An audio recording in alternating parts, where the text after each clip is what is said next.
And these nations would. Look at Babylon. Look at King Nebuchadnezzar. He would take these children and house them in his kingdom and partner with them. Partner.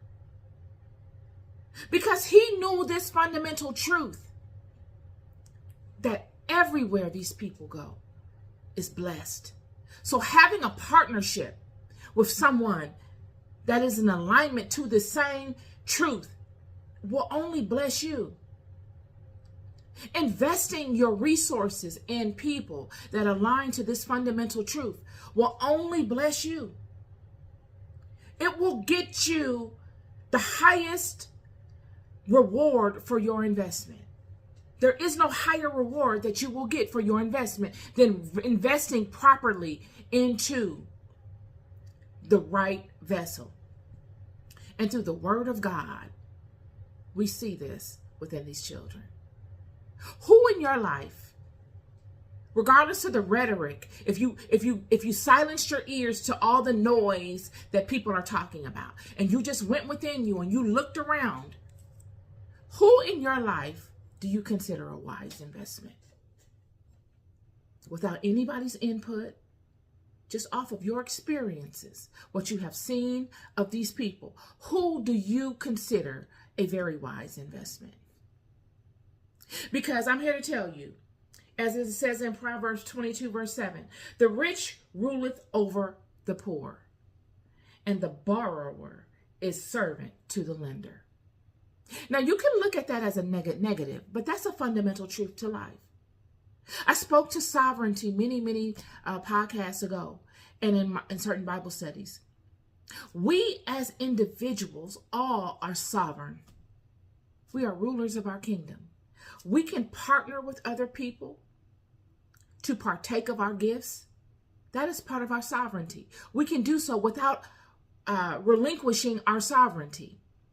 You can premeditatively say, I'm going to partner with such and such. I'm going to borrow from such and such. I'm going to lend such and such, or I will borrow to such and such.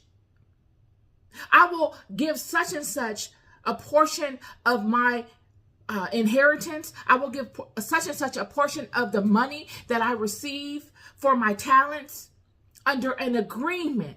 This is all a part of your sovereignty. So it shows in Proverbs 22, verse 7, the borrower is servant to the lender. It goes back to Babylon. King Nebuchadnezzar. He has these children as his servants, not as slaves. You can never make these children slaves. It is against all their sovereignty. They could never be such things. But you can make them, or they can act as your servants if they choose to. And that's what they were doing in Babylon. The children of Israel were acting as servants to the Babylonians, thus blessing the Babylonians. The children had blessed the house of Babylon in ways you can't even explain. The house of Babylon would have sunken and been torn down had the children of Israel not been a blessing to them. We see this with Daniel. They wouldn't have been able to uncover truths that were sent to destroy them. The children of Israel were blessings to the Egyptians. We see this by way of by way of Joseph. The Egyptians wouldn't have ever survived the famine had it not been for Joseph. And these are the things. A king is only as great as the kingdom he rules, friend. If you don't have people that you partner with, that you have invested in, that are successful, then you're not successful. A king is only as powerful as the kingdom he rules. It is your best interest to invest in your kingdom.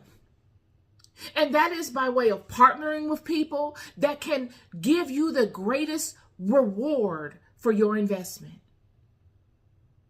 And you do this by going and seeking these people in the proper environments, watching them be who they are naturally.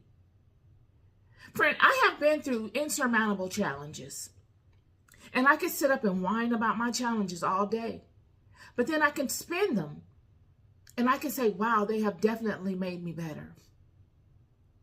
I'm accustomed to challenges. They don't scare me off. I can sit with them and study them and wrestle with them, making me an expert. Albert Einstein says, I'm not smarter than anybody. I just stay with my problems longer than other people. I don't run away and hide from them. Problem solvers don't run away and hide from their problems, lest they're no problem solvers. And these are the people you want to align to. I'd rather have one or two or three of these type of people than to have 1,000 of a bunch of other types. Because in that instance, I have 1,000 headaches. I got 1,000 people that I got to micromanage. I've got to hire people to help me manage these other people that are not accustomed to the rivers and the waters and the mountains and the hills and the valleys that come with certain environments. Yet if I have 3, I can do much with 3. These 3 will multiply to their maximum capacity with just a little assistance. They sleep good at night in the midst of insurmountable challenges, giving them the ability to get up in the morning and chip away at it the more. They're not sluggish. Their mind is not foggy. Surely they could be going through all hell, but their mind is sharp and keen and focused, and they are still able to give me the maximum output. I'm looking at these people and I'm saying, wow, under all of these stressors, through all these changes, through all these seasons, years on end of people and their stuff and coming in and out of life's challenges and dealing with it, these people are still able to produce. And what they're producing is not average. It's far above average. So could you imagine what these people would produce in the most opportune environments? Could you? And these are the things that the enemy wants to disguise. These are the smoke and mirror projections the enemy wants to fog. They don't ever want you to think like that. But I encourage you to think